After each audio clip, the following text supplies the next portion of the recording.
Xuất phát là từ một người con Nam Định, mình muốn là từ cái tính năng quét 3D, mình muốn đi sâu vào cái giá trị của các làng nghề.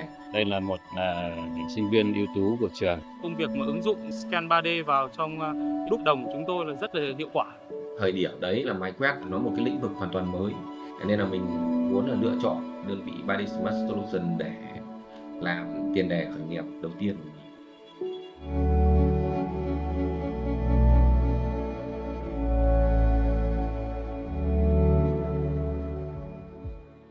Mình là Nguyễn Tiến Lộc, kỹ sư công nghệ. Công việc của mình hiện tại là thiết kế mẫu, in mẫu 3D, tạo mẫu nhanh trên cơ sở sử dụng công nghệ quét 3D. Mà của mình ấy là khâu đầu tiên quyết định đến cái vẻ đẹp của sản phẩm. Nên với cái ý tưởng tạo mẫu nhanh, giải quyết vấn đề thời gian này, tiến độ, thì bên cạnh đó cái vấn đề mỹ thuật mình vẫn muốn đưa lên đầu tiên. Đơn vị mẫu đúc 3D Trường Lộc của mình đặt tại Ý Yên, Nam Định đã hoạt động được 6 năm. Tên Nguyễn Tiến Lộc thì cũng ít người biết đến, nhưng với cái gọi là vui đấy là nghệ danh, thì tên thợ vẽ thì gần như là sẽ rất là quen thuộc đối với mọi người. Lộc là cựu sinh viên của ngành công nghệ chế tạo máy của trường Đại học Sư phạm Kỹ thuật Nam Định.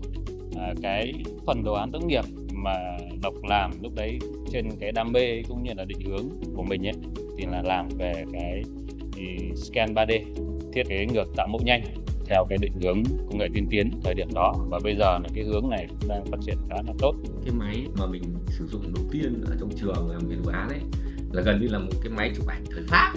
Đấy, rất là to, như một cái loa cây. Sở hữu được một chiếc máy quét thời điểm đấy giá thành nó rất là cao và gần như là mình khó có thể tiếp cận được. Gần như là tưởng chừng như mình đã gọi là từ bỏ, mất 3 năm để làm công việc khác liên quan đến cơ khí. Thì đến năm 2018 thì có một vị bạn giới thiệu về đơn vị 3D Smart Solution, review về chiếc máy quét Scan Pro. Mình cũng hơi ngạc nhiên, cũng không nghĩ là về máy quét có thể làm được như vậy. Về tính công nghệ, về chất lượng khác hoàn toàn so với cái kiến thức của mình về máy quét ngày xưa. Nhưng mình tìm hiểu thì công ty 3D Smart Solution thì mình được biết tới là Trịnh Tấn Tổng, cũng là một trong những kỹ sư tốt nghiệp trường Đại học Sư phạm Kỹ thuật Hồ Chí Minh, cũng đam mê về công nghệ. Cái ý tưởng của anh ấy, nó khởi nguồn cho cái ý tưởng của mình, nên đích thân mình đã bay vào Sài Gòn để trực tiếp cảm nhận được cái dòng máy đấy. Đây là chiếc máy Scan Pro bản thường. Mình cảm giác đấy là khi mà mình ấn nút mình cảm nhận được cái dữ liệu máy đi đến đâu là dữ liệu chuẩn luôn đến đấy rồi.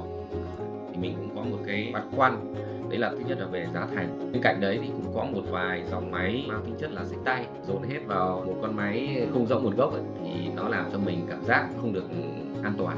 Nên mình muốn ưu tiên là về tính hậu mãi của hành ấy. Công ty 3D Smart Solution là một trong những công ty đầu tiên cung cấp phân phối các dòng máy quét 3D đào tạo liên quan đến kỹ thuật chuyển giao công nghệ. Thì mình nghĩ là mình tiếp cận các sản phẩm như vậy về vấn đề kiến thức liên quan đến sử dụng máy này, rồi là sử dụng phần mềm thì đã được các anh em kỹ thuật hỗ trợ.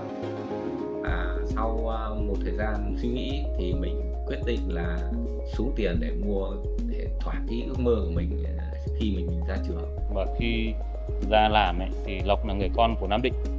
Đấy, khởi nghiệp từ những cái nền tảng kiến thức của nhà trường tại Nam Định, nhưng hiện tại bây giờ là công ty phát triển rất là tốt. Trong quá trình đồng hành của công việc, khách hàng của mình càng ngày càng nhiều hơn, yêu cầu càng cao hơn, nên để đáp ứng đúng tiến độ mình có đầu tư thêm con Scan bản HD, giải quét rộng hơn, tốc độ quét nhanh hơn, thì nó làm cho anh em đội ngũ kỹ thuật của đơn vị mình rất là tự tin, đã đi quét những cái nơi rất là xa, những cái khu vực ở các đình chùa này, hay là những cái khu vực khó có thể mà xin phép được, đã vào quét là ok luôn.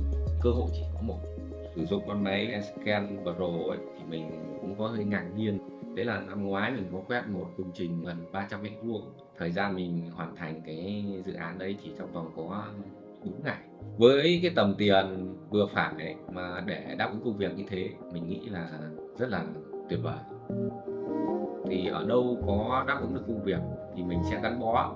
Nam Định mình có rất nhiều làng nghề, ví dụ như là nghề đồ gỗ này, làng nghề đúc đồng này, nổi tiếng với nét văn hóa từ thời Trần này, thời hay như Ninh Bình là thời Lý đấy, rất là nhiều lĩnh vực để mình có cơ hội phát triển. Mình muốn gắn bó với quê hương, mình muốn là từ cái tính năng quét 3D, mình muốn đi sâu vào cái giá trị của các làng nghề. Đấy là muốn phục chế lại những cái tượng, phục chế lại đấu cột bằng gỗ qua quá trình quét 3D, số hóa dữ liệu, máy CNC sẽ gia công y chang. Thứ hai là áp dụng vào những cái sản phẩm mới dựa theo những cái nét cổ như thế.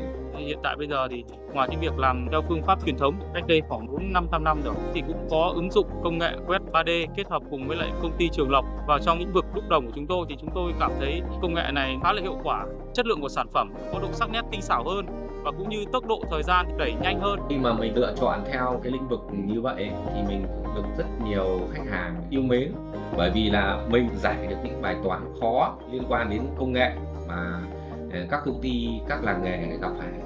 Lộc cũng là một trong những cái động lực cho các cái thế hệ sinh viên, các cái bạn sinh viên tiếp theo để tiếp tục đam mê với cái ngành công nghệ. Qua câu chuyện mình muốn nhắn nhủ điều đấy là công việc không ở đâu xa mà là ở ngay quanh ta. Đáp ứng được công việc ở quê hương mình là đã có việc làm rồi. Mình hy vọng trong thời gian sắp tới thì 3D Trường Lộc và 3D Smart Solutions sẽ có sự đồng hành phát triển mạnh mẽ hơn nữa.